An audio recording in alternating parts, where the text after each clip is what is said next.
Howdy, y'all. Joe Hills here, recording as I always do in Nashville, Tennessee. But Cub Fan here is the kindest, gentlest gentleman ever. Where is the Elytra? Oh, they're behind me. He's like, Joe, pick this up and put it on. And I'm clearly inept. I'll figure it out, Cub Fan. Thank you, Cub Fan. I love you and your insurance. I should write that out loud. I love you and your insurance. Thanks again. Oh yeah, we can swap that in and out of our offhand. Keep adventuring, Cub. And he's gone. He didn't even get to see me misspell my name. That's probably for the best. Anyway, you guys might be wondering, Joe, what are you doing here today? Besides, like, trying to fly in the nether with this thing that's gonna immediately get you killed. Well. Oh, that did almost immediately get me killed. First thing we're gonna do is I wanted to show you guys some of the progress I made on my new Hermiton house. Then, we're going to go ahead and visit the new iTrade, where I hear we can buy some excellent enchantments to fix the rest of our missing kit.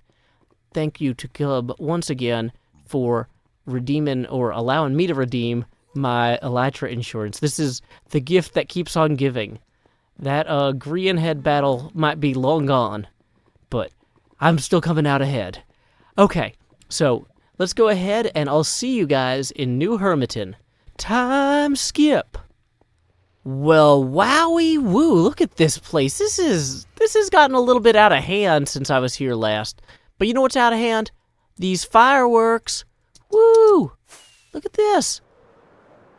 We have an amazing UFO here constructed by Good Times with Scar, who is always Cub's partner in crime. If you're looking for people who are getting into trouble, or trubs, you can't do much better than Scar and Cubs. No, I'm just kidding. Everybody here gets into way too many trubs.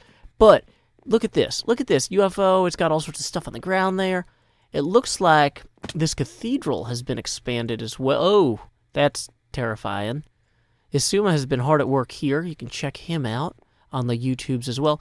And speaking of as well, no one does as well as Wells. Wells Knight back on the server after a little bit of a hiatus, building a house here in our little district. He hasn't furnished it yet. We'll come back when he's done. But one thing I wanted to show you guys is I've been working on what I initially thought would be like a little poetry hut. And I kind of lost track of time. I was building off camera, and I realized it'd be cool if it was like, partially I was experimenting with the idea of the fortress converted to monastery. The same concept that I'm exploring with my Ghosts of Saltmarsh, Tamarot's Fate build. But like, I was like, what if there was an old fortress here, and it was converted to like a little hut, little shelter, and then maybe the tower here dips below the earth and there's a mine. And so guys, if you were interested about the scene of the crime, the place where my face came aflame, well, let me tell y'all, this is where I got game. Oh wait, is game when you catch on fire when you don't intend to and lose everything? Well, you know what? We're not going to be bitter about that now because Cub Fan has already, totally fixed it. Totally fixed it. With that Elytra back and knowing that Impulse has iTrade set up, we are well equipped for a future full of building and mining and crafting.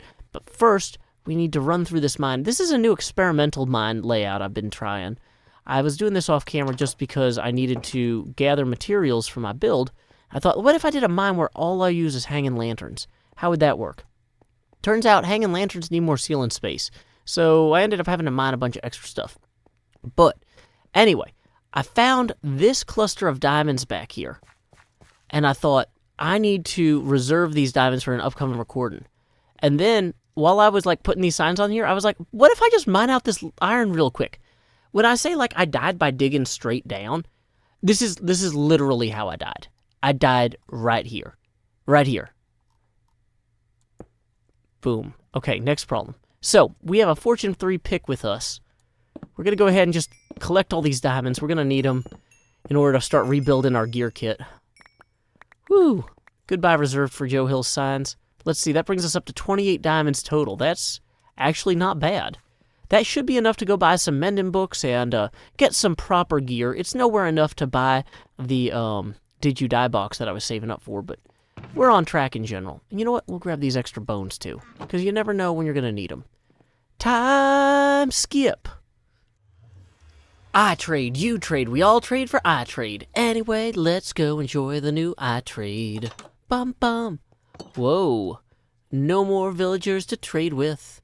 And all of our chests are inaccessible. Inaccessible? I don't know. Okay. Welcome to iTrade 2.0, currently under construction. All books in stock are only 2 diamonds. Goodness gracious alive, we have 28 diamonds. That's 14 books. 14 books. 14 books, you guys. Aqua Affinity, Bane of Arthropods, Channeling, Curse of Binding, Curse of Vanishing, Depth Strider, Efficiency. How many efficiency? How good are these efficiency books? Oh. Ooh, several efficiency 5 books. Okay, so I think we're going to want at least one of those. I kind of think maybe 2 of those. Yeah, I don't want to take all of them because that seems... I don't want to seem selfish. Featherfallen, do I have Featherfallen 4 right now? I do, but I kind of want to put Featherfallen 4 on, good boots, as the kids might say at some point. But you know what, we can come back to that. For what we're doing right now, we mostly need to just have Fortune and Mending. So, although looting would be nice. Whoa, so many Mending books. Okay, 1, 2, 3, 4. Does the Elytra we have Mending on it? No, it doesn't. It doesn't have Unbreaking either. Ooh, yeah. Okay, so we're going to need at least 1 more Mending book. And finally, let's go ahead and get at least 2 Unbreaking books. Although, realistically, maybe I need 3. And we'll just put this one on the floor until we can put this shulker box down and actually sort that out properly. Yay. Okay. I think that we've got everything we need to now be successful adventurers. I can take my chainmail boots and upgrade them with the Featherfallen 4 if I go buy Featherfallen 4 number. Yeah, there's a reason we have these diamonds, and it's so that we can absolutely be happy in every way and never have any concerns again. So let's get the boots we want to see in the world. Featherfallen 4, where you at? I believe in you, Featherfallen 4. There you are. Okay, Impulse. I'm down to only having 8 diamonds again. But you know what? You earned them, man. Impulse, my hat is off to you. Look at this. Hat in my offhand. Hat is off to you, Impulse. Is anyone else online? Scar's online. I was going to write, hats off to Impulse. But I don't want to freak Scar out, so I'm not going to do that. Time skip. I was giving it a think, and all of those mountains I was moving were just taking a little bit too much time. And I heard some good news that folks were selling beacons, and I thought, how could I make one mine? Well, the answer was to mine. And I'm doing fine. I found some diamonds. See how many we got here. Ta-da-da-da. 8 diamonds. Yay. Whoa. Hey, wait. 9 diamonds. Yay. Twice. Or plus 1/8. Whatever. Either way, we have enough diamonds now. Combining that with the leftovers that I had from earlier this episode, we should be able to go purchase a beacon, get that going on our Hermitage Island, and then clear out the remaining hillside fairly quickly. So let's go ahead and get that done. Time skip. Scar says not to go to Sahara. I was going to go to Sahara, and now I am not. Well, you know what? Scar says hello, Scar says goodbye. It took a whole day, but I have come back here once again after getting the news from my friend that Sahara was in beta. Well, you know what? Not anymore.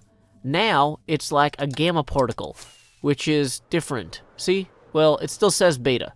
But either way, regardless of Scar's earlier statement that this was closed, it turns out that all you have to do is wait 36, 48 hours. It'll be open again. So, here we are in the heart of Sahara. Order received, order arrived at the warehouse. Okay, so these are lights that tell us the order progress. There is a book here that Grian insists that everyone should read. Oh wait, this is the customer review book. No, dang it. Somewhere I was told there was a book I needed to read. I've intentionally not watched their videos about how this machine works because I wanted to see, as a user interface tester, how intuitive it is. So, okay, I haven't found the book. Press Q on items you wish to buy. 27 stacks max per purchase. So, this beacon says 10 diamonds each. Wait, is Q the button to drop something? I think I have that tied to something else. Oh. Did it work? So that dropped it into there. Okay. Order received. So is there a window? Can I see the warehouse? What is this over here? This is something else. That's something with a shulker. Confirm items and send. Hit the button once when the light is lit. So I guess that'll let me complete my order. Oh, hey, there we go. Waiting for customer to confirm order. So now we're waiting for the order to arrive at the shop front. Good time to say howdy to Cub. Always greet your friends with open arms. So I'm wondering if maybe I pressed that button when it was lit too early. Although it's wait for the third light and hit the confirm button. If I hit the button already, maybe I just need to hit it one more time.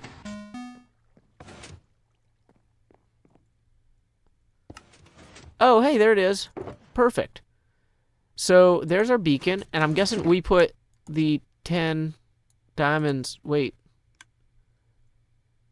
Remove the items from the shulker box. Do not remove the shulker. How do I pay?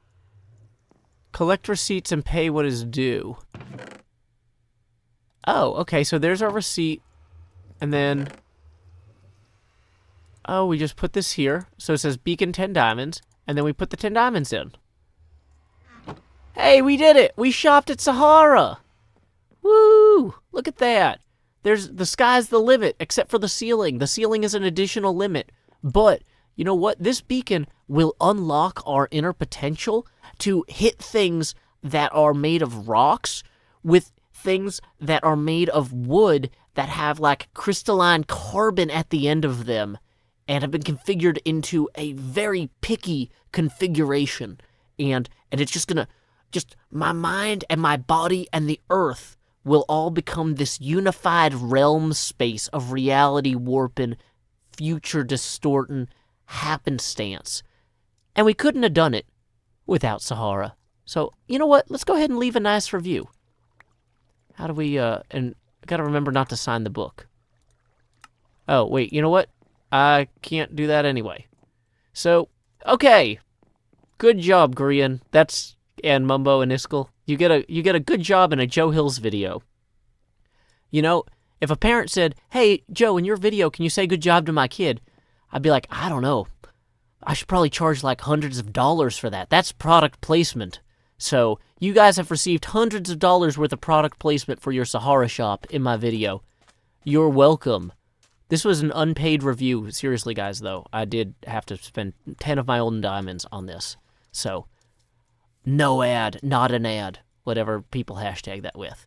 Anyway, let's go put this diamond on top of some iron, and then iron out the future we want to see in the world. Time skip. What light through yonder archway breaks? It is a beacon, and hey, I did my best. I came through here and I cleared all this with haste 2 over the course of about 3-4 hours of live streaming.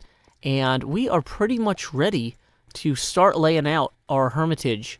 I figure in our next episode, we'll go ahead and get the foundation in place, get the basic walls up, and then kind of work on the structure from there in future episodes. But yeah, the original map has these 2 hills, one on either side of the building itself. And, you know, yeah, we had to get rid of a plateau to some degree in order to carve out those 2 hills, but this is a vast and marked improvement that I think looks pretty okay.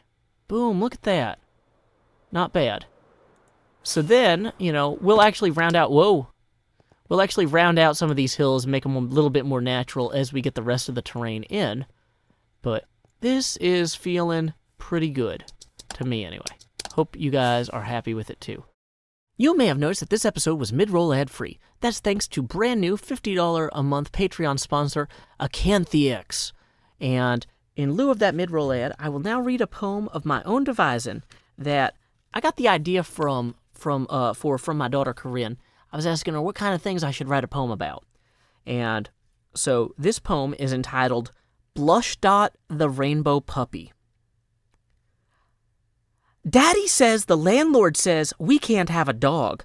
But what about a puppy with pink gold polka dots? What if she slept in a tree she climbed with sticky shoes? No landlord then could find her here while she enjoyed a snooze.